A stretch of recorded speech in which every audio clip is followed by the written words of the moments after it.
Bonjour Léla. Je suis ravie de te recevoir aujourd'hui sur ce talk show qui a pour objectif de mettre en avant des parcours inspirants. Merci d'avoir accepté l'invitation. Et pour commencer cette interview, est-ce que tu pourrais nous parler de toi un petit peu, d'où est-ce que tu viens, tes origines, tes racines? Super, merci pour l'invitation en tout cas. Alors, je m'appelle Meriem, je suis d'origine marocaine et j'ai grandi, j'ai vécu, je suis née et j'ai fait mes études à Casablanca. Du coup, mon enfance, mon adolescence, je les ai vues et vécues au Maroc. Et puis mes études, puis par la suite, je suis allée un peu à l'étranger, mais voilà, je Tu viens suis du Maroc originellement, exactement, donc région de exactement, Casablanca, c'est ça? Ou à Casablanca? exactement. À Casablanca même, j'étais vraiment une fille de Casablanca, du centre de Casablanca, où, enfin, c'est la grande ville du Maroc, où, voilà, on a un peu, c'est la grande métropole, où, enfin, j'ai eu une enfance assez ordinaire, quoi, l'école, les amis, les sorties entre potes, les activités parascolaires. Oui, enfin, j'ai une très très belle, enfin, que de bons souvenirs de Casablanca. C'est vrai que c'est la grande grande ville dont tout le monde a peur, mais quand on vit là-bas et qu'on grandit là-bas, aujourd'hui, si je reviens au Maroc, je m'imaginerais pas vivre ailleurs qu'à Casablanca. Casablanca. Exactement. Mm. Et donc par rapport à ce parcours au départ, donc si on revient un petit peu sur ton parcours scolaire, Mhm. tu es allé jusqu'au bac. Quel bac tu as réalisé? Alors, j'ai réalisé, donc du coup, c'est un système marocain, mais qui est très très similaire au système français. Donc, j'ai fait un bac en sciences économiques. Mon primaire, je l'ai fait, en fait, toute ma scolarité, je les ai faites en école privée. Et puis, vers le bac, j'ai fait un bac économique où, voilà, c'était plus centré sur l'économie, les sciences sociales, etc. Très contente d'avoir, enfin, j'ai beaucoup travaillé pour avoir la bonne note qui m'a permise de faire des études supérieures et d'avoir les écoles que je voulais. D'accord. Euh, et puis, franchement, moi, ma scolarité, pour te dire, j'ai toujours, toujours, toujours adoré l'école. J'ai toujours été fan de tout ce qui était, enfin, pour moi, une journée où je suis malade, c'était vraiment la tragédie. Et ce, dès le primaire. Donc, vraiment, pour moi, tout mon parcours scolaire, c'était un véritable plaisir jusqu'au bac. Au bac. Donc Mm. un bac en sciences économiques et En sociales. sciences économiques et sociales, exactement. Et à ce moment-là, alors, enfin, tu es arrivé jusqu'à ce bac. Quels étaient tes rêves, on va dire, avant de faire tes choix post-bac? Alors, en fait, j'ai vécu dans une famille, je vais un petit peu parler très très brièvement de ma famille, j'ai vécu dans une famille de professeurs.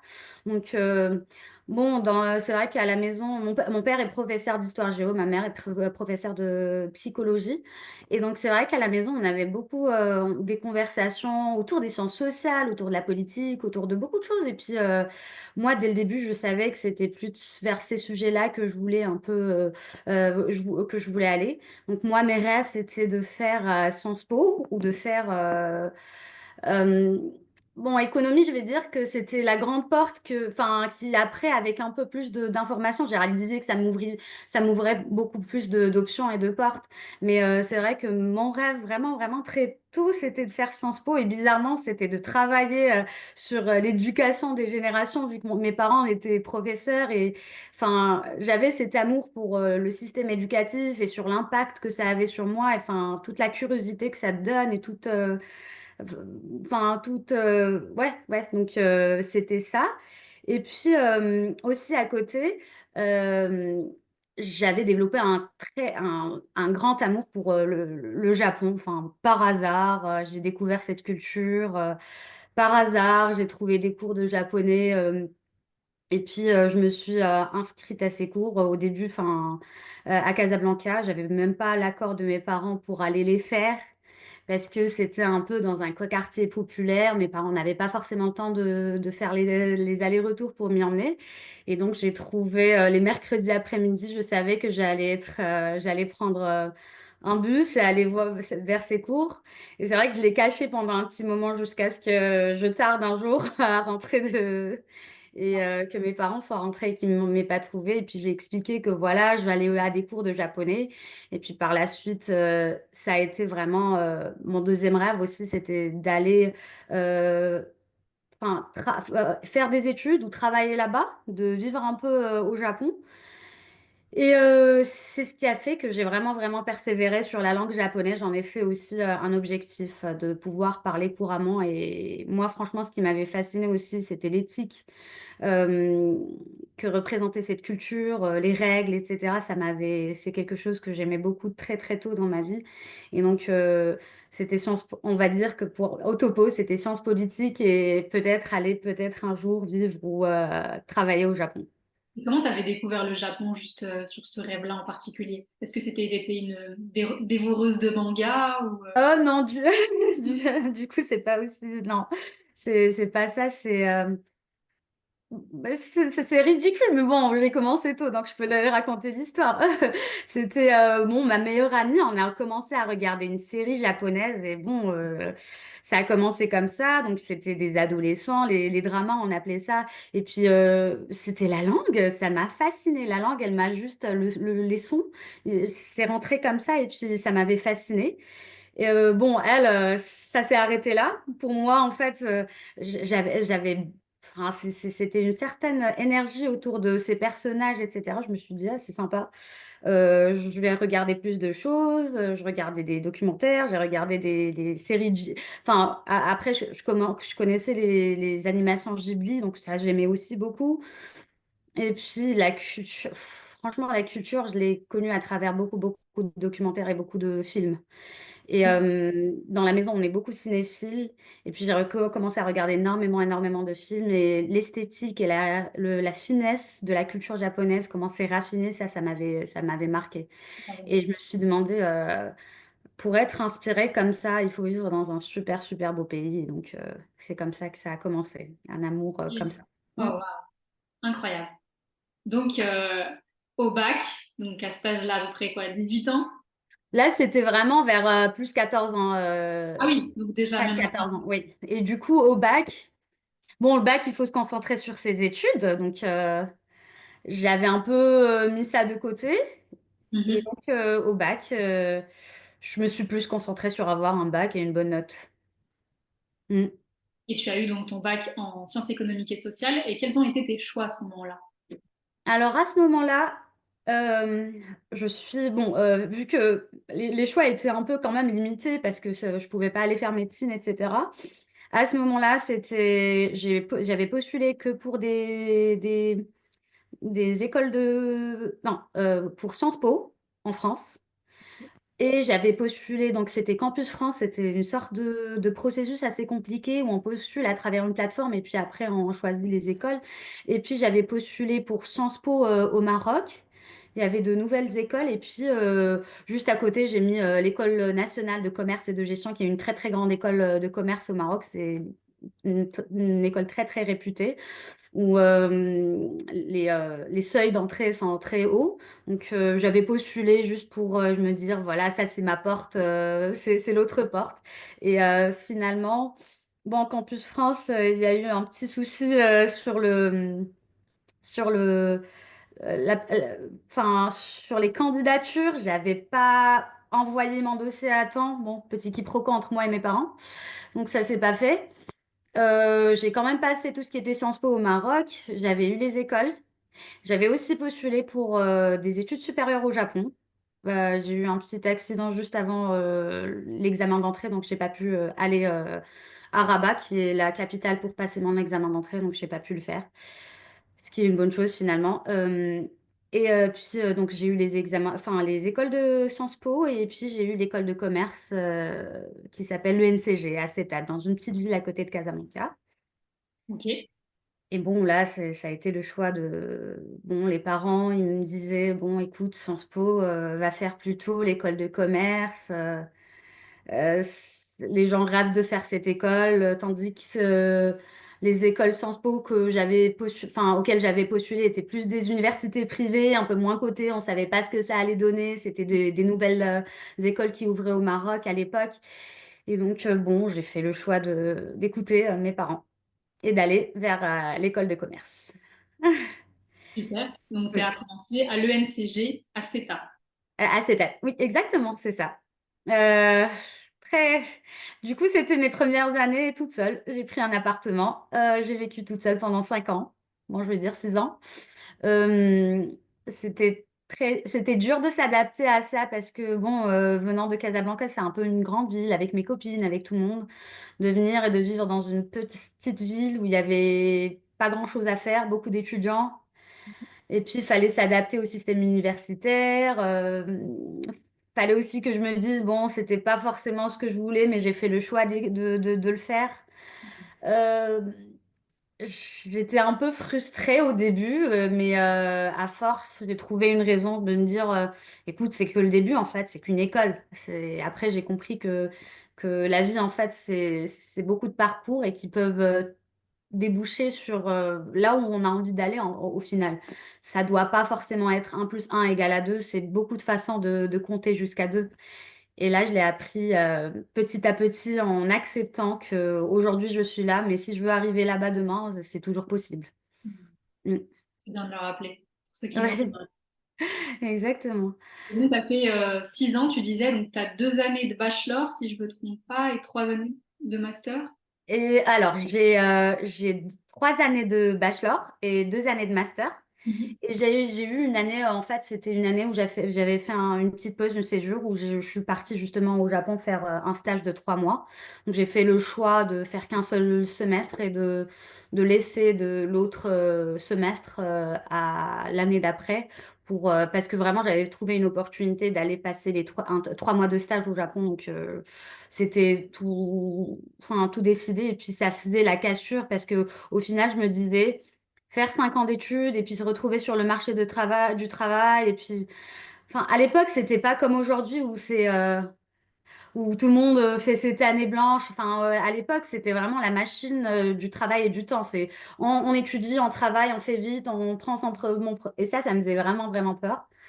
Et Et cette année, excuse-moi Myriam, tu l'as fait, tu disais, tu l'as fait à quel moment? je l'ai fait en 4, justement, c'est en passant du bachelor au master. Donc, c'est la 4e année. J'avais fait un semestre, je me suis arrêtée. Et je me rappelle, c'était trop drôle parce que je passais mes examens et j'allais vers les profs, je posais ma feuille et je leur disais, mais après, je reviens pas, hein, cette année. C'est pas grave si vous corrigez pas. Et ils étaient, ok, d'accord. J'ai pas eu peur parce que en fait, j'ai pris une décision pour moi-même et je l'avais pas encore annoncée aux parents. Mhm. Mais, comme je les avais laissés décider, je les avais écoutés sur une grande décision que j'ai regretté après, je me suis dit qu'aujourd'hui, qu'à partir du moment où j'assume mes décisions, je les prends toutes seules et je les Mhm. assume. Et peu importe ce qui se passe après, ça sera mes décisions, c'est à moi de les porter.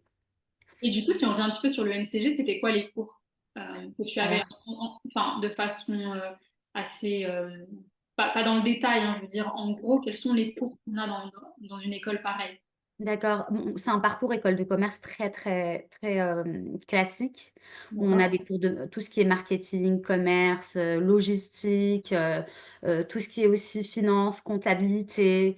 On avait aussi des sciences sociales, des sciences politiques, l'histoire de l'économie, tout ce qui est un peu pour construire un peu une bonne base solide des pensées économiques.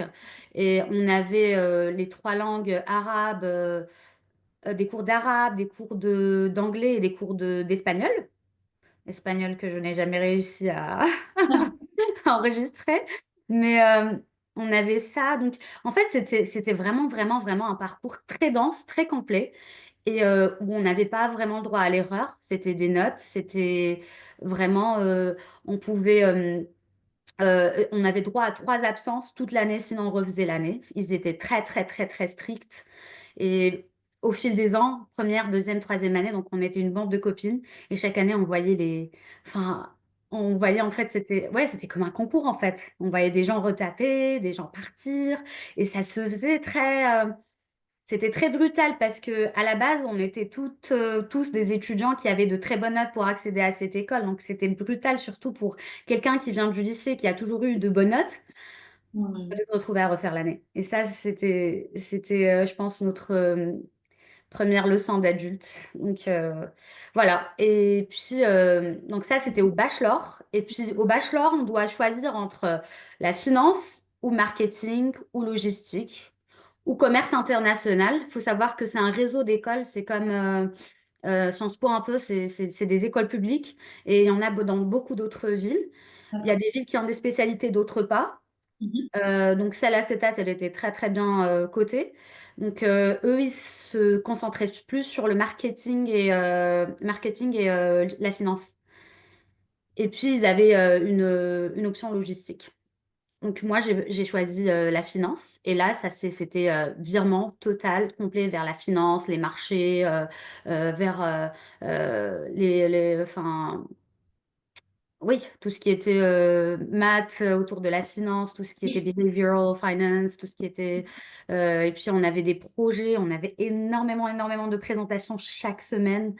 Donc voilà, je pense que... Est-ce que ça t'a plu? Oui, ça m'avait plu, oui, ça m'avait plu. C'était... oui, oui, oui, ouais, c'était compliqué, mais ça Pourquoi avait... t'avais fait ce choix de finance? Est-ce que c'était de la curiosité ou est-ce que tu t'es dit, bon, il y a plus de débouchés? Pour être sincère, oui, Non, c'était de comprendre, en fait, si on comprend les chiffres, on comprend un peu comment les choses se passent et comment, si on sait parler en chiffres, ben, on a un peu le code du monde des négociations, etc. C'est vrai que marketing ça pouvait me correspondre beaucoup plus, connaissant ma personnalité, le fait que j'aime bien présenter, je suis créative. Enfin, ça aurait pu me correspondre beaucoup plus, mais vu que c'était aussi de prendre le risque de dire ça. Je n'aime pas ça, mais je vais le faire parce que je dois aimer ça si je veux avancer dans la vie. Donc, faut l'enlever, faut faire face à ça. Et puis, je l'ai pris parce que justement, j'aimais pas forcément ces matières-là. Et je me rappelle. Un gage de sûreté, de garantie.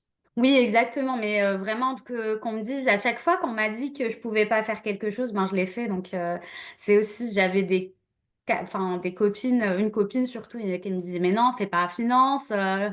Ça va pas t'aller, tu aimeras pas. Et je lui dis, bah, tu sais quoi, je vais le faire, on va voir. On va Aussi voir. te prouver ou prouver aux autres que tu pouvais y arriver dans ce domaine.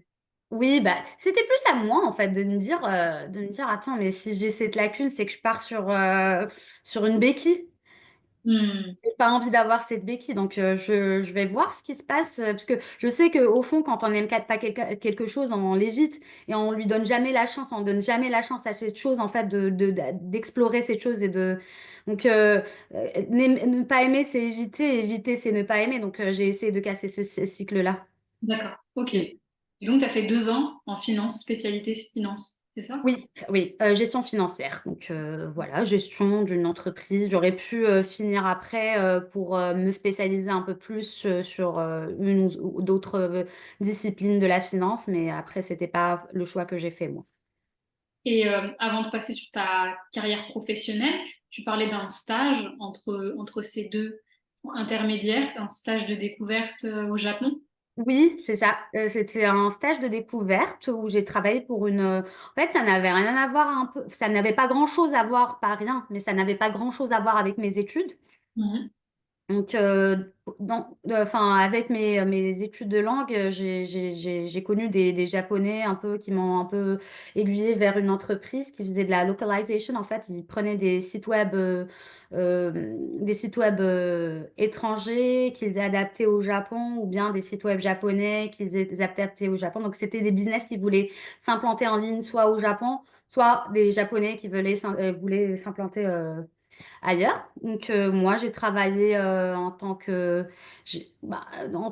support marketing, etc. parce que je comprenais le marché de la francophonie. Donc moi, j'ai fait ce stage de 4 mois à Kawasaki où j'ai fait de la traduction, j'ai fait un peu bon, très très basique on va dire parce qu'à ce stade-là, je n'étais pas vraiment au niveau où j'en suis aujourd'hui, mais très basique. Et puis j'ai fait en fait de la traduction culturelle, on va dire, où on apprend aux gens, voilà, en France, voilà comment on écrit, voilà comment on communique, voilà les sites comment ils sont, d'aller chercher aussi euh, les benchmarks pour les clients. Donc, Mhm. c'était ça.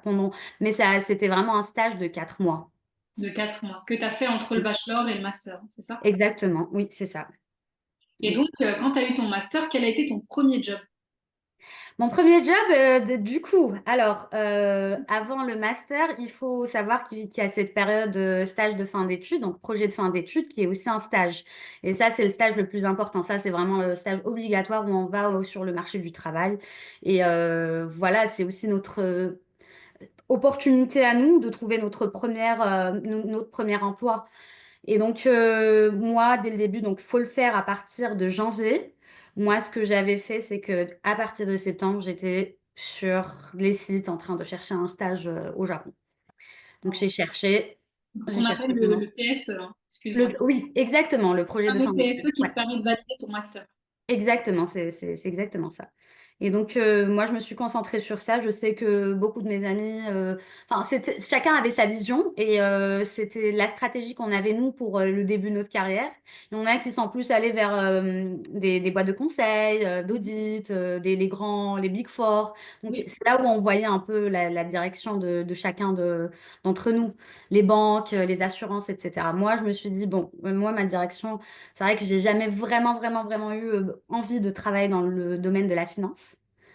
Donc, je savais que c'était pas ça. Donc, je suis allée chercher un peu un PFE au Japon. Et c'est là où je suis tombée sur un site où ils mettaient en fait toutes les opportunités un peu en Asie, Corée, Japon, Chine, Singapour. Et j'ai trouvé l'annonce qui me semblait me correspondre et qui semblait correspondre exactement à ce que je voulais faire. J'ai postulé, j'ai envoyé le premier message, le deuxième, le troisième, le quatrième. J'ai fait un peu du harcèlement en japonais, en anglais, en français. Wow. Et c'était, oui, vu que c'était une boîte internationale, ben, c'était un géant de l'industrie. Donc, je me suis dit, il valent la peine qu'on les harcèle un petit peu. Et donc, oui, et donc j'ai eu mon premier retour. En fait, dès que j'ai écrit l'email en japonais, ça a tout changé. Et puis, on a commencé à. Et puis, ils se sont rendus compte que voilà, j'avais un niveau, et c'est ce qu'ils cherchaient à l'époque, c'est que c'était une boîte japonaise qui a été rachetée par un géant allemand. Et Mhm. donc, ils cherchaient aussi beaucoup, beaucoup de profils internationaux qui pouvaient par la suite recruter et qui pouvaient parler japonais, anglais et français. Enfin, pas français, japonais, anglais et d'autres langues. Euh, donc, on m'a recrutée. J'ai fait mes entretiens. Je les ai bien préparés. Je me rappelle Tu as pour mon été premier. prise. Hein. Et tu as été prise. Oui, oui, exactement, j'ai été prise. Voilà. C'était pas nouveau pour toi le Japon, puisque tu avais déjà été au Japon pendant quelques mois. Exactement. Oui, oui, en 2 ans, ouais, c'était du coup, c'était ma troisième fois parce que du coup, parce que au bac, mes parents m'avaient offert un petit voyage de 10 jours au Japon Ah, d'accord. Donc pour me calmer, parce que c'est pas ce que j'allais faire. Et ça, c'était mon troisième voyage. Ah, waouh. Donc en fait, là, enfin, tu connaissais déjà quand même un petit peu la culture parce que tu es passionnée depuis que tu as 14 ans. Tu as eu un Oui, voyage autour de tes 18 ans. Tu as fait un exactement. stage de 3 4 mois. Et ensuite, là, tu y retournes pour un vrai job. Un vrai Exactement. job. Oui. Donc tu connais déjà bien la langue, tu connais la Ouais. culture. Ok. Donc comment ça s'est passé tes débuts là en tant que vraiment professionnel au Japon? Donc, Quel était ton poste finalement aussi parce que ça. ça, c'était, oui, c'était. Alors, ce qui était bien, c'est que j'avais fait des stages avant, parce que chaque été, je faisais des stages, mais généralement des stages de 3 mois au Maroc. Ce qui D'accord. était bien, c'est que c'était vraiment, vraiment mon premier emploi. Donc, j'étais encore un peu une page vierge. Mhm. Donc, on pouvait tout écrire. Donc, j'étais très, très, très dans l'écoute, très malléable, et j'écoutais. Je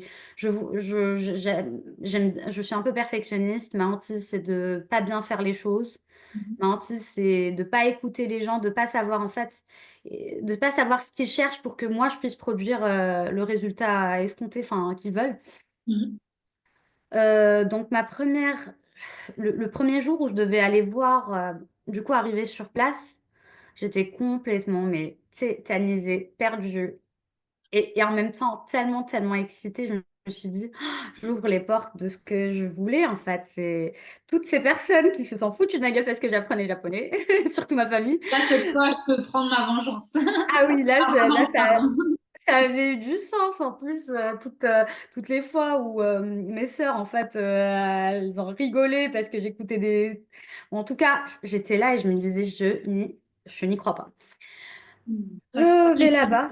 Oui, Ça se bah, concrétisait en fait, et puis tous tes efforts, toute cette passion que tu avais nourrie, exactement. personne ne pouvait comprendre. Aujourd'hui, toi, tu te dis, bah, ça a du sens parce que bah, je peux en faire quelque chose et j'en fais quelque chose. Je suis sur place, j'ai un poste. Absolument. Et puis même ma première tenue, je me rappelle, j'ai fait en sorte que ça soit vraiment très... je pense que je me serais habillée autrement si j'étais dans un autre pays. C'était très... Enfin, T'as j'étais trop suivi fière de l'étape. moi. J'ai mis ma caméra, j'ai pris ma première photo avec mon cartable. C'était... Et donc je suis partie et j'avais qu'une seule lentille, c'est d'être en retard. Donc je suis partie très très tôt pour me rendre compte que C'était quoi j'étais... ton poste? Alors, mon poste, c'était c'est une entreprise dans l'automobile. C'est un géant de l'automobile qui font de l'utilitaire. Donc, quand je parle d'utilitaire dans l'automobile, il y a l'utilitaire et le commercial et puis les équipements, les équipementiers. Quand je parle de l'utilitaire, c'est vraiment les camions, les bus. Euh, va- euh, voilà, c'est ces genres Transport. de véhicules. Que ce soit du transport Exactement, de transport. marchandises. Et Ok. absolument, absolument. Donc eux, ils produisent. Donc j'étais au siège mondial de cette marque-là, de cette entreprise-là. Donc eux, ils produisent, ils ont l'usine, ils ont aussi headquarters où on a tous les services, enfin garantis, les services parts, c'est-à-dire euh, les ça sort pas. À chaque fois, ça sort pas en français, ça sort en anglais. Parts, c'est les pièces détachées, pardon. Les D'accord. pièces détachées et services. Et donc, donc moi, vu que je parlais japonais, on m'a mis sur les pièces détachées et services, mais sur le marché japonais. C'est-à-dire que on gérait toute la chaîne des pièces détachées et services, sauf que moi, j'étais sur le service marketing et communication. Donc, on faisait tout ce qui était ouais, au final, marketing et communication et puis service commercial. Donc, on faisait du reporting, on faisait les campagnes, enfin, la stratégie market et commerciale euh, des, des pièces détachées à travers le Japon. Donc, D'accord. quand on voit pour expliquer, euh, quand on va, par exemple, je vais dire, je suis une marque d'automobile et qu'aujourd'hui, demain, si toi, tu veux faire une vidange, ben, tu vas voir, il y a des offres vidange plus roue à 30 balles de moins, etc. Ben, c'est nous, à chaque fois, on avait des campagnes, etc. Parce que cette fois, c'est les pneus qui se vendent pas. Donc, on va faire en sorte de faire sortir les pneus d'hiver pour que ça se vende. Donc, c'était ça. Et puis, D'accord. Mm. Et donc là, mon équipe, elle était japonaise et donc ma cible était japonaise. Ok. C'était très difficile au début Mhm. parce qu'on s'en rend pas compte, mais le japonais, c'est deux langues différentes quand c'est professionnel et parlé. C'est vraiment deux mondes totalement différents. Si tu peux dire que c'est comme l'arabe, par exemple, petite parenthèse, mais est-ce que pareil, l'arabe, il y a l'arabe littéraire, l'arabe professionnel et Absolument, l'arabe de tous les jours? Est-ce que c'est absolument. comparable? Ouais. Très comparable. J'avais jamais vu ça. Je ne sais pas pourquoi, mais c'est vrai. J'aurais dû utiliser ça avant mais c'est absolument ça. Donc après, tu sais, on a beau étudier, utiliser une langue et la vivre chaque jour, ça n'a rien à voir. Donc c'était le challenge voilà, de faire les présentations. Et puis, mais bon, franchement, j'ai trouvé ça chouette. J'ai adoré mon premier poste. J'avais des collègues super chouettes. J'étais dans une équipe internationale quand même. Euh, Tu es resté j'étais combien de temps alors, je suis restée 6 mois, sur ce premier poste? oui. D'accord. Mais ça a vite débouché sur un emploi fixe parce que à un moment, en fait, l'une de mes tâches, c'était de faxer. Bon, on va dire c'est de faxer quelque chose à tout le réseau japonais, donc tous les magasins japonais, il fallait que je faxe des garanties. Et c'était vraiment une tâche qui me prenait chaque jour 1 heure devant le tel fax, faxer. Et puis à un moment, enfin, je sais, j'ai vu le manager, un peu le manager, et je lui ai dit, écoutez, est-ce que je peux changer le processus et rendre ça un peu plus digitalisé parce que franchement, J'adore mon travail, mais en 2000, à l'époque c'était quoi? 2017, bon, en 2017, faxer, c'est un peu bizarre. J'avais jamais vu un fax avant. Ah, pour Et ceux qui ne savent pas et qui regardent la vidéo, peut-être aussi. Donc, le fax, exactement, mais la j'avais manière un peu ancestrale pour envoyer un document. absolument. Et puis le Japon, c'est le dernier pays où tu te dis que derrière ils utilisent des fax quand même. Et oui, donc j'ai proposé un nouveau processus de travail. Mhm. Et là, c'était le N+1. Enfin, c'était vraiment on m'a parlé, on est venu, on m'a parlé, on m'a dit, écoute, on est en train de de changer en fait ils appelaient ça enfin, toute la structure de ce service, donc avec les services, parts, tout ce qui est, donc on va faire quelque chose d'autre. On va créer un nouveau projet. Et aujourd'hui, vu que tu as eu, enfin, un peu, tu as l'esprit en fait de faire ça, et puis tu as un peu t'as le japonais, l'anglais, et puis tu arrives avec des idées. Moi, on te propose un poste sur cette nouvelle structure, enfin, sur ce nouveau service qu'on va créer. Ok, génial. Et donc là, j'avais mon premier poste, Qui était? qui était, alors là, je suis partie sur autre chose.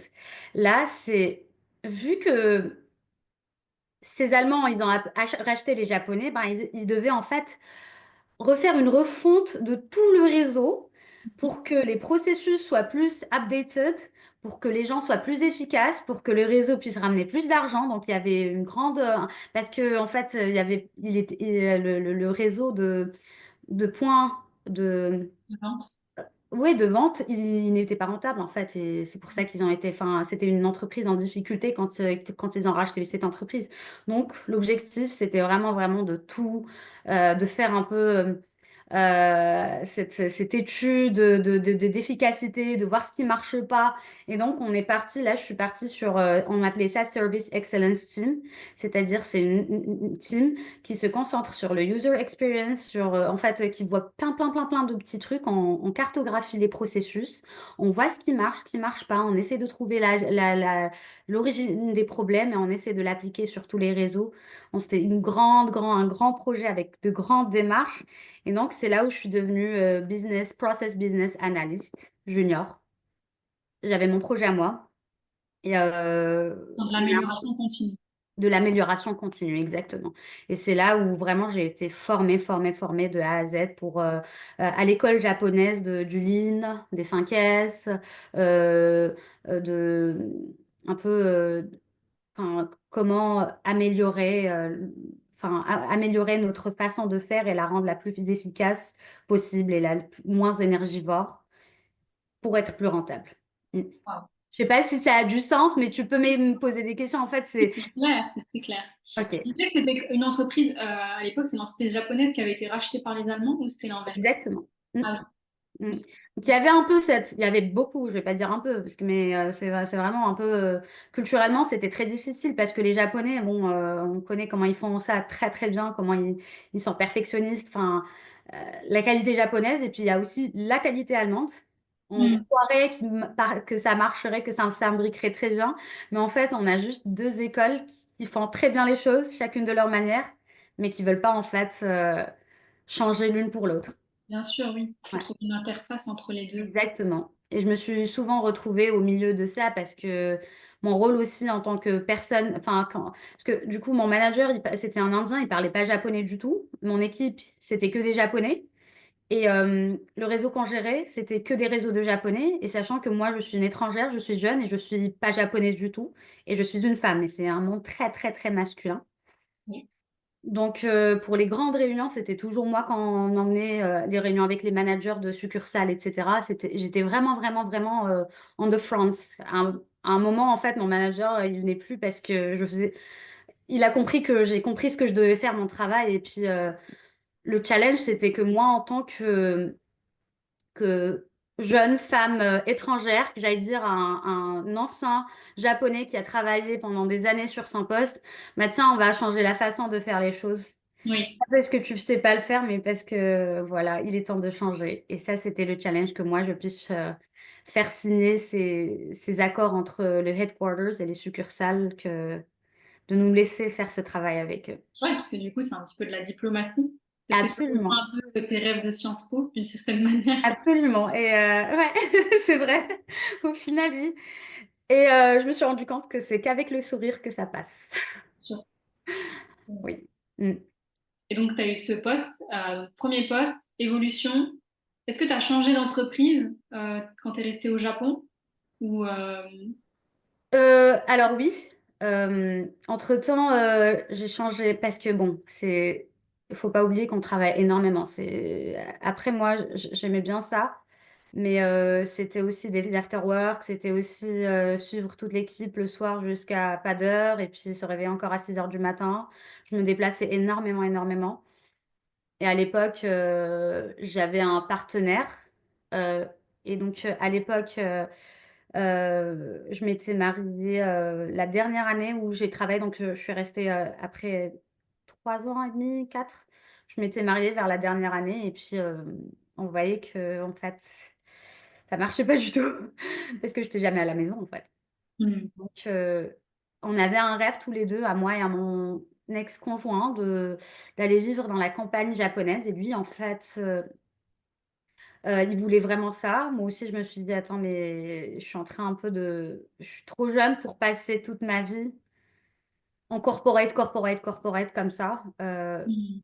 C'est trop. Franchement, même ma santé, elle commençait à en pâtir. J'étais très, très stressée. Je prenais beaucoup, beaucoup de poids. Euh, Très mauvaise hygiène de vie. En fait, j'avais une super mauvaise hygiène de vie. Et puis, on s'est décidé, on s'est dit, bah, tiens, on va faire l'aventure.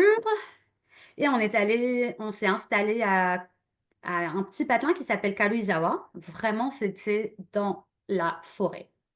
Il y avait absolument rien. En fait, on était à 1 heure de marche du premier convenience store. Et moi, en fait, je lui ai fait confiance, je lui ai dit vas-y, puisque je pouvais pas faire les visites. Il est allé faire les visites, il m'a montré des photos, je lui ai dit vas-y, cool, génial. Mais le jour où je suis arrivée, en fait, le jour du déménagement, c'était le premier jour où j'allais voir ma nouvelle maison. Et je me suis retrouvée, enfin, il faisait noir, il faisait nuit sombre et je voyais rien. En fait, je me suis rendu compte que je suis isolée, mais il y a rien autour. Il n'y avait même pas une lumière. Et j'ai pleuré. Je me suis dit qu'est-ce que j'ai fait? Oh, horrible. Le lendemain, je me suis réveillée, ça va, je me suis rendu compte qu'il y avait de la civilisation, il y avait des maisons autour et tout. Après, ça m'a pris un petit moment, mais c'était une parenthèse que je n'oublierai jamais. Et là, pour travailler, j'ai travaillé en tant que freelance, parce que j'avais trouvé un boulot avant de faire ce move-là. Et pas en freelance, enfin, j'ai travaillé à distance. À l'époque, c'était le début du Covid, du coup. Mhm. Donc vraiment, c'était le début du truc à distance. Avec encore une entreprise de localization, du coup, la première entreprise chez qui j'avais fait je les avais contactés, parce que j'avais toujours des contacts avec eux, et j'avais gardé contact, et puis on m'a proposé vraiment là vu que déjà mon japonais s'est beaucoup amélioré, que je connaissais beaucoup plus un peu le Japon et tout, tout. Mhm. Donc on m'a proposé un poste qui cherchait en fait, c'était du business développement, donc d'aller chercher des clients, d'aller faire cette interface, de suivre les dossiers clients pour ces gens qui veulent installer leur business Au Japon. au Japon. Mm. Super. Et t'es resté Ouais, combien de temps sur ce poste? pardon? T'es resté combien de temps sur ce poste? Alors sur ce poste, je suis restée l'année où il y avait le Covid. Ah oui, d'accord. Et oui, 1 an et quelques mois, je pense, l'année où il y avait le Covid. Puis par la suite, on avait décidé, enfin, au bout d'1 an à avoir vécu là-bas, c'était bien, la maison, elle était bien, tout, mais franchement, on était trop jeunes pour s'isoler. On était trop, enfin, ça pouvait pas être notre vie de tous les jours, en fait. Et là, on a décidé de rentrer au Maroc, tous les deux, moi et mon ex-conjoint, En 2020. en 2020. Exactement. Ok, donc à ton retour au Maroc. Et là, à mon retour, je suis revenue sur cette idée que j'avais en fait avant, si j'avais pas fait, si je suis pas allée si j'étais pas allée au Japon, j'aurais fait une boîte de conseils. Moi, la stratégie, tout ce qui est conseil stratégie, en fait, au final, tout va s'imbriquer pour montrer en fait que j'aime bien voir le dessous du business et d'aller vers une vision. Donc là, j'ai fait du conseil en stratégie organisationnelle je suis allée en cabinet de conseil pendant 6 mois parce que j'aurais voulu finir, rester longtemps.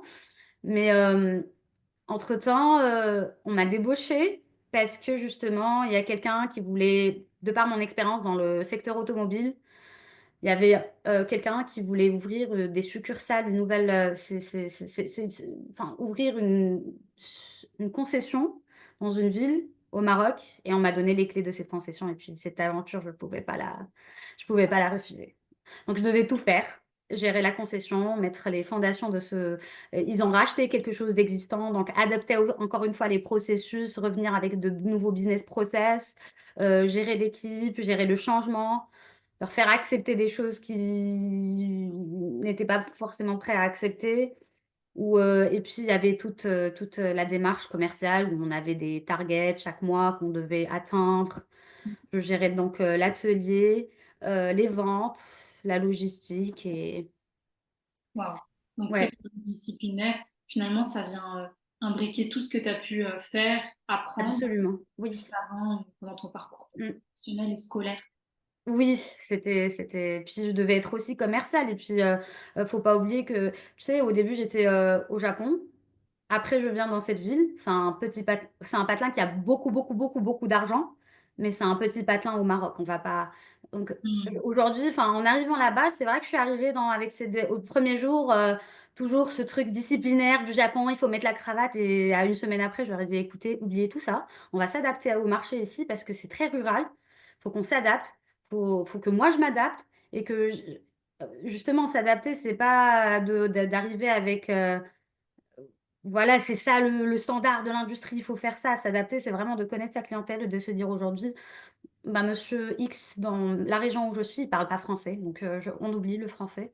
On va vers l'arabe, on va vers le respect, on va vers, un peu une approche beaucoup, beaucoup plus personnelle où on l'appelle, où on le tutoie, on lui dit: "Ah monsieur", enfin on donne de l'importance à la personne, où, on va donner des petits gâteaux. Ça n'avait rien à voir et puis que mon staff aussi, ben, j'ai beau mettre en place des Excel et cetera, ils l'utilisaient pas du tout.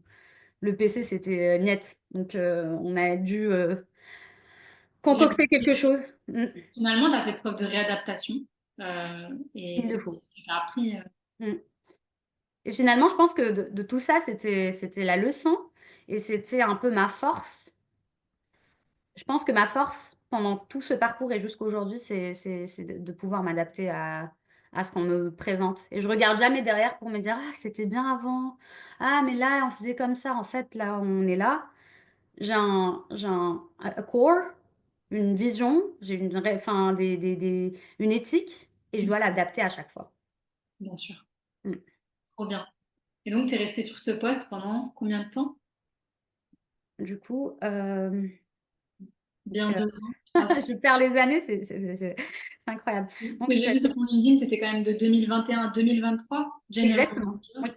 oui, exactement et donc entre-temps, il y a eu la séparation avec mon ex-conjoint. D'accord. Il y a eu un remariage et heu et c'est là où, donc je suis restée 3 ans.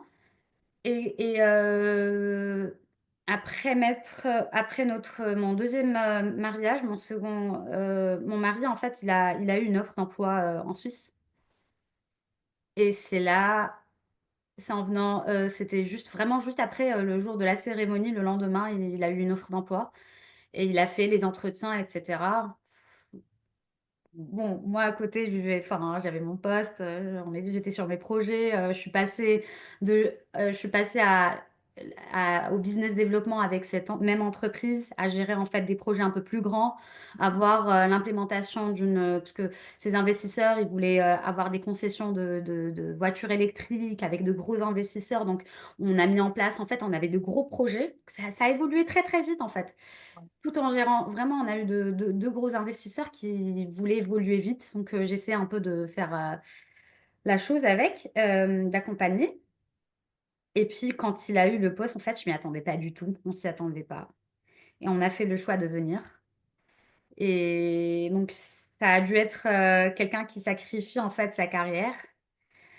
Pas sa carrière, mais les opportunités qu'il a dans enfin, en T0 et donc oui, un jour, moi, je m'étais dit: «Ouais, pourquoi pas?» enfin, j'avais déjà passé 3 ans au Maroc, j'étais très bien, la vérité. On était très bien, mais j'étais rentrée dans cette complaisance, dans ce confort, tout va bien, je suis chez moi, c'est pas grave, il y a plus d'aventures qui m'attendent» et puis à un moment, quand c'est arrivé, je me suis dit: «Attends, mais il y a encore des aventures en fait, je suis encore jeune pour vivre beaucoup, beaucoup de choses donc vas-y, on le fait». Et donc moi, je m'attendais à ce qu'on parte à ce que moi je le rejoigne, mais un peu plus tard, dans 6 mois et cetera. Mais ça la procédure de visa, ça s'est fait tellement, tellement vite qu'une semaine après qu'il soit lui parti, ben j'étais là en Suisse. Donc ça, c'était en septembre 2000 fin septembre 2023. Fin septembre 2023, tu arrives en Suisse à Genève. À Genève, exactement. Et pour te dire, franchement, je n'avais jamais pensé de ma vie venir en Suisse. Mais vraiment, vraiment pas du tout. Enfin, j'y pensais, c'est pas que ce pays c'est juste, c'est un pays tellement calme, tellement paisible, où il se passe tellement rien, tu le vois pas dans les news, tu le vois pas dans donc Hmm. tu n'y penses pas forcément. Oui, ça pouvait pas te traverser l'esprit Exactement. au Japon où tu avais Ouais. vraiment découvert quelque chose, une culture, tu avais Oui, un coup de cœur. ouais. Effectivement, là, ça t'avait peut-être pas forcément parlé, donc tu n'avais pas l'ambition de venir en Suisse. Mais tu t'es retrouvée à Genève. Mais je me suis retrouvée à Genève, donc voilà. 1er jour, on s'est installés à Carouge, au début. Je suis arrivée, il y avait une pluie, mais vraiment torrentielle, mais c'était tellement beau, j'ai trouvé ça trop mignon et ouais, j'ai vraiment trouvé ça vraiment, vraiment mignon et j'étais contente, mais je me sentais un peu téléportée parce que franchement, limite, bon ça c'est un peu dommage, mais je pensais tellement que j'avais le temps de venir après parce que je n'ai même pas regardé une vidéo YouTube ou ne serait-ce qu'une photo, de Genève ou ne serait-ce je savais qu'il y avait un jet d'eau.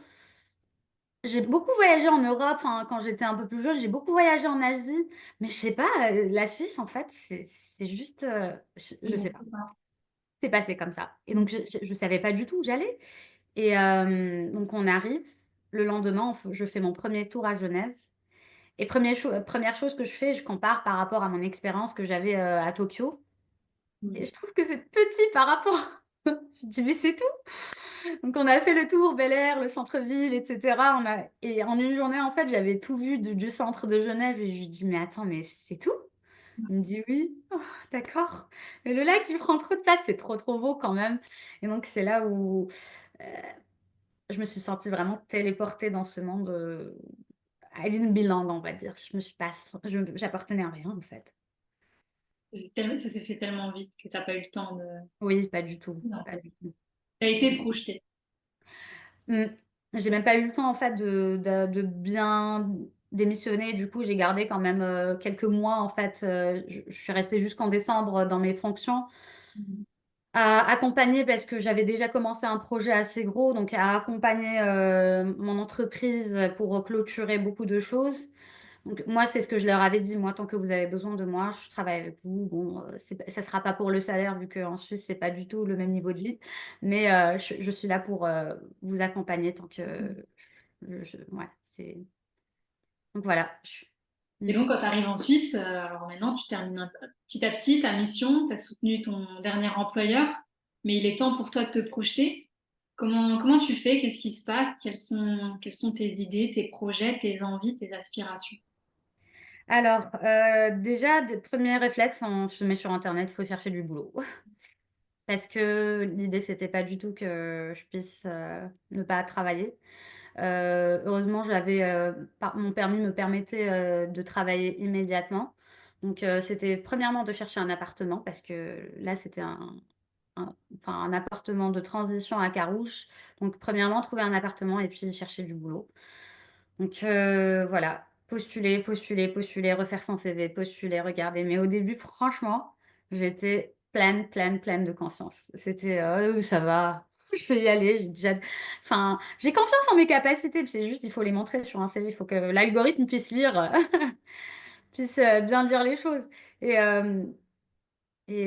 voilà, on arrive avec des rêves. Je me dis: «Ah mais moi qui voulais faire Sciences Po, je suis dans le pays où il y a l'ONU, où il y a toutes ces organisations internationales, il y a vraiment toutes les portes sont ouvertes, il y a toutes ces banques. The world is my oyster». Je me suis dit: «Génial» et après bon, j'ai postulé, j'ai trouvé un appart, et puis, j'ai continué à postuler et je me suis rendu compte que c'était pas facile en Suisse. et que voilà, j'avais pas de réponse. Donc, petit à petit, j'ai commencé à comprendre que voilà, postuler en ligne, c'est peut-être pas peut-être le truc le plus efficace. Tout le monde a envie, enfin, j'imagine, moi aussi, j'ai recruté des gens, on reçoit un milliard de candidatures. Faut que l'algorithme déjà lise les bonnes choses et puis pour faire remonter des choses, puis quand on a 200 candidatures, c'est pas évident. Et Oui, puis, je suis sur un marché international. J'ai quand même vécu au Maroc. Ben, pour un recruteur qui lit comme ça lambda, qui lit OK, Myriam, venant du Maroc, attends, mais est-ce que je pourrais bien communiquer avec cette personne? Le niveau de langue? Tu vois, c'est des petits détails, mais on a peur aussi que cette personne ait un accent, par exemple, ou qu'elle puisse pas vraiment, vraiment avoir une aisance de communication, tu vois. Après, c'est les prérequis de l'école. Bon, là, j'ai le NCG, là, j'ai HEC. Peut-être qu'ils vont aller plus, enfin, HEC Paris, ou je dis n'importe quoi, une école qu'ils connaissent plus, peut-être qu'ils vont aller plus vers ça. Euh, donc voilà, ça, il faut. c'est pas les mêmes références. Toi, tu viens de l'ENCG, ACETA, qui est très bien réputé. Mm, Effectivement, peut-être en Suisse, c'est moins connu. oui, Il y a une transposition à faire, oui, absolument. mettre en avant tes compétences et ton parcours. Ouais, voilà, absolument, c'était pas. Donc bon, c'était franchement, je pense. Non, mais j'ai pas eu d'entretien. Et puis moi, ça m'a. J'ai tellement postulé. Et c'est tellement à chaque fois un, enfin, des montagnes russes d'émotions, de c'est le rêve, le boulot de mes rêves, je suis tellement qualifiée pour ça, je saurais faire ça. Et puis tu dors le soir, tu dis, ah, t'imagines, ah, si on me prend et tout. Et après, c'est la lettre de motivation, c'est le CV, c'est tata. Et après, ben, Réponse. il n'y a rien. Et ça fatigue à un moment. Et à un moment, je me suis dit, écoute, tu vas pas attendre. Qu'est-ce que tu voulais faire dans la vie? Ouais, donc il y a eu ce plan A. Et puis, je me suis dit, attends, mais c'est pas forcément ça que je. C'est pas forcément. Regarde, c'est peut-être une opportunité. Regarde autour. Regarde bien où tu es. C'est peut-être une opportunité. Euh, et c'est là où j'ai tout remis en question, en fait. Ok. Et avec mon conjoint, on s'était dit, attends, mais peut-être parce que nos projets d'avenir à nous, c'était. En fait, il tenait vraiment sur le fait que quelqu'un puisse être indépendant pendant un moment, bâtir quelque chose Hmm. pour que l'autre, à un moment, puisse se défaire du salariat et puis de redevenir indépendant. Mhm. On avait ça en tête, enfin cet idéal en tête. Je dis, et puis je dis, écoute, on vient d'arriver, c'est encore le moment de. Je peux postuler pendant des années. Écoute, je suis frustrée. Je suis allée voir des associations, etc. J'ai aussi été un peu déçue. Donc, il me faut un plan B ou un plan A ou un autre plan. Mm. Donc, voilà. Quel a été ton plan B, Alors.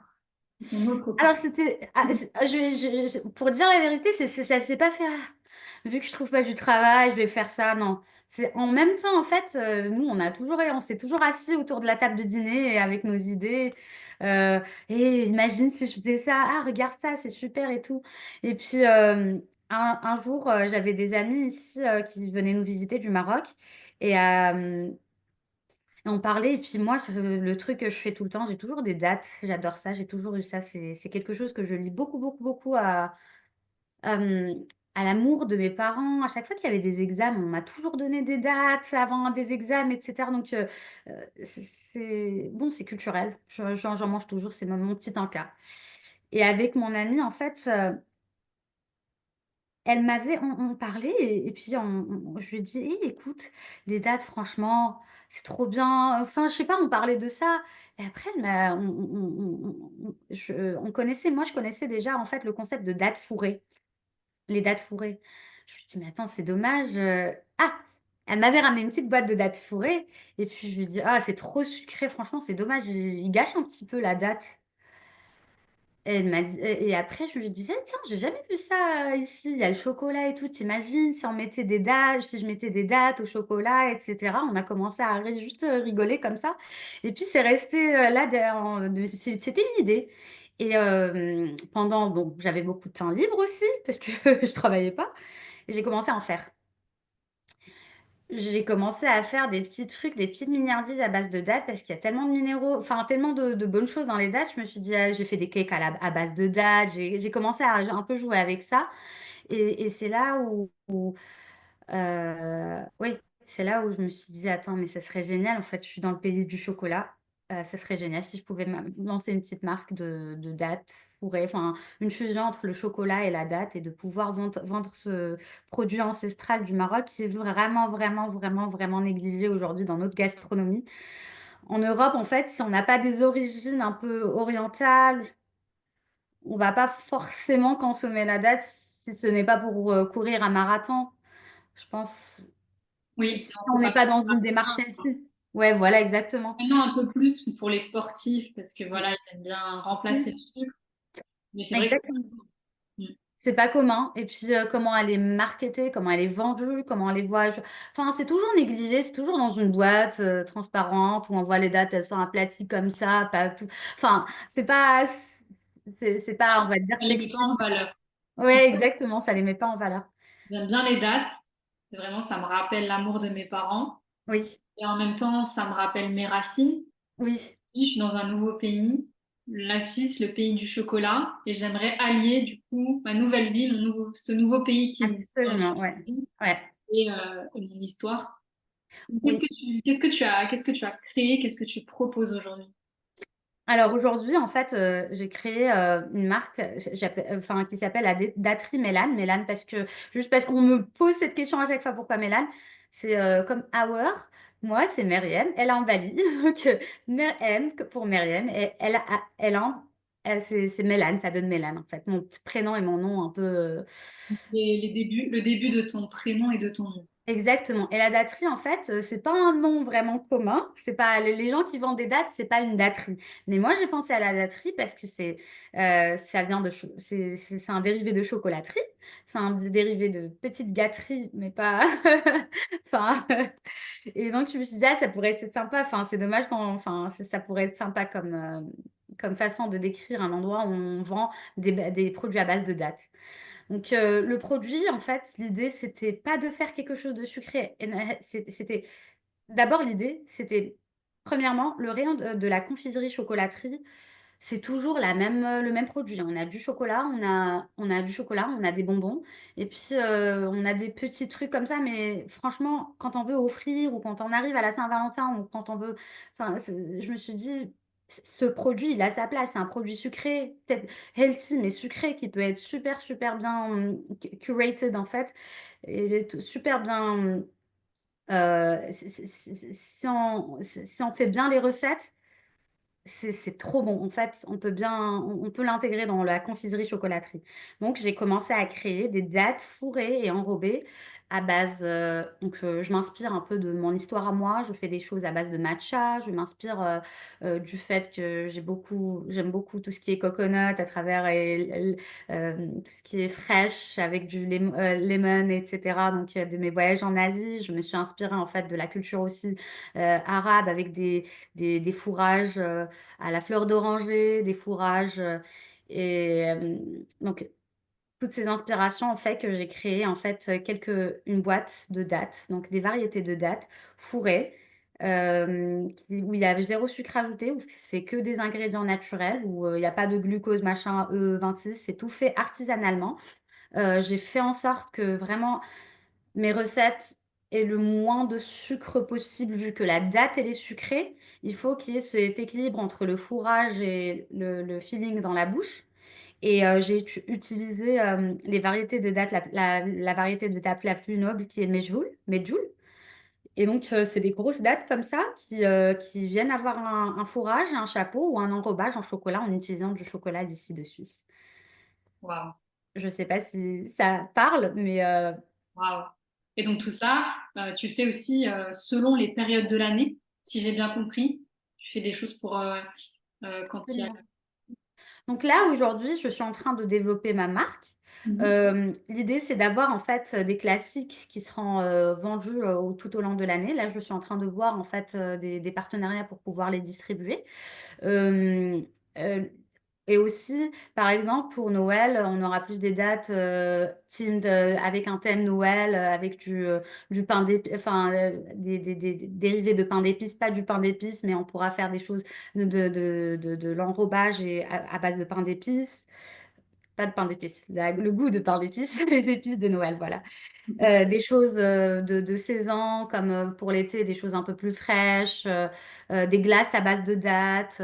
Euh, et puis, par exemple, il y a aussi la période ramadanesque où là, on va plus viser une population qui consomme déjà la date, mais leur donner une dérivation, enfin un dérivé de la date pour qu'ils puissent, en fait, quand ils sont invités quelque part, ramener une petite boîte de dates fourrées. Donc, et puis, bon, j'ai enfin, des goûts qui sont adaptés aux saisons et aux fruits, aux fruits de saison. Donc, l'idée, c'est vraiment d'utiliser les produits de Suisse, de Genève et des fruits de saison. Et puis, chaque saison, ben, j'invente de nouvelles catégories, enfin, de nouvelles gammes. On mettra déjà tous les liens Oui, du site, des futurs sites, euh, oui. des liens pour pouvoir acheter Mm. une boîte, acheter les produits qui sont proposés. Est-ce qu'il y a d'autres produits est-ce que tu veux en parler éventuellement? Aujourd'hui, tu aspires à ces produits-là. Est-ce qu'il y a d'autres produits que tu vas justement proposer, si tu veux en parler? Oui, bien sûr. Alors, l'idée, aujourd'hui, c'est que j'ai pas envie juste de vendre ce produit-là. En fait, c'est de redorer le blason de la date et de lui trouver une place, de dire que vous avez un super aliment. Venez, l'utilise comme.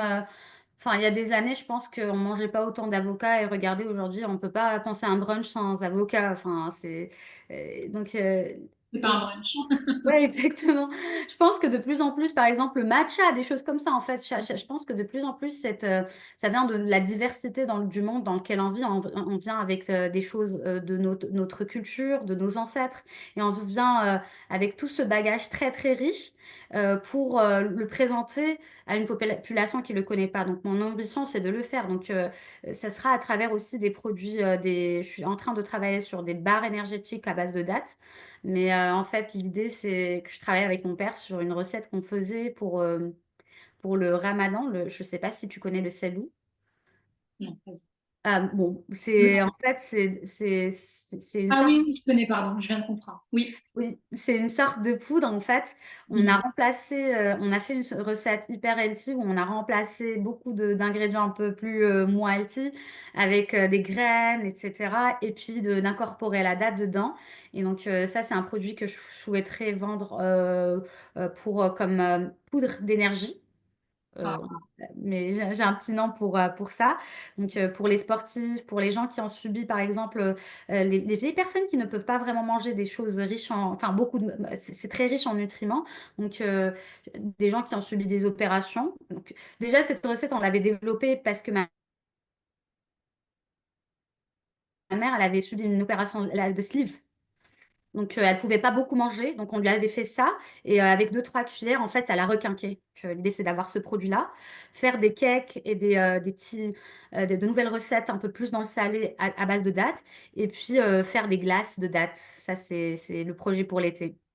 donc, ouais, enfin, une panoplie de Oui, oui. produits Ouais, à base de dates, mhm, croisés de toutes tes expériences, tes cultures, enfin, les cultures absolument. que tu as Mm, découvertes, ta culture d'origine, ton histoire, absolument, ouais. tes valeurs. Oui, En tout cas, moi, je me réjouis de découvrir aussi merci beaucoup. les Bah, délices de Mélane. ouais, Et on mettra tous les liens donc, dans la description pour les personnes qui souhaitent découvrir ce que tu proposes. En merci. tout cas, un grand merci à toi pour cet Merci beaucoup. échange. On a vraiment, en tout cas, moi, j'ai pris plaisir à découvrir ton parcours, comment tu as commencé dans une école de commerce, tu as évolué dans des métiers où il y avait beaucoup d'hommes, tu as fait ta place, que ce soit dans l'automobile, que ce soit dans tes études vraiment orientées finance, Mm, mm. comment tu as continué malgré tout voilà, à écouter ce que tu aimes, à te laisser porter, et puis jusqu'à créer quelque chose qui te ressemble. Je te Mmh. souhaite plein de succès en tout cas pour la suite. Merci, merci et puis, je te remercie aussi beaucoup et puis, s'il y a un conseil que je pourrais donner aux gens, c'est suivre son intuition et de prendre des risques. En fait, quand on sent qu'il faut les prendre, il faut les prendre, il faut toujours suivre son intuition et voilà, il y a toujours, de toute façon, la peur, c'est la pire des choses qui puissent arriver. Il faut pas avoir peur. Mmh. Donc s'écouter, se lancer, oser, Oui, oser, c'est un conseil que tu donnerais aux personnes voilà, mmh, mmh. qui ont des envies mais qui n'osent pas. Oui, exactement, oser parce qu'au final, on regrette que les choses qu'on n'a pas faites. On aurait ce qu'on a fait, on l'a fait et puis on se dit: «Oui, hein, j'ai aimé ou pas», mais ce qu'on n'a pas fait, on passera toute notre vie à dire: «Et si?» et le «et si», il est triste, je pense. Oui, c'est Mmh, vrai.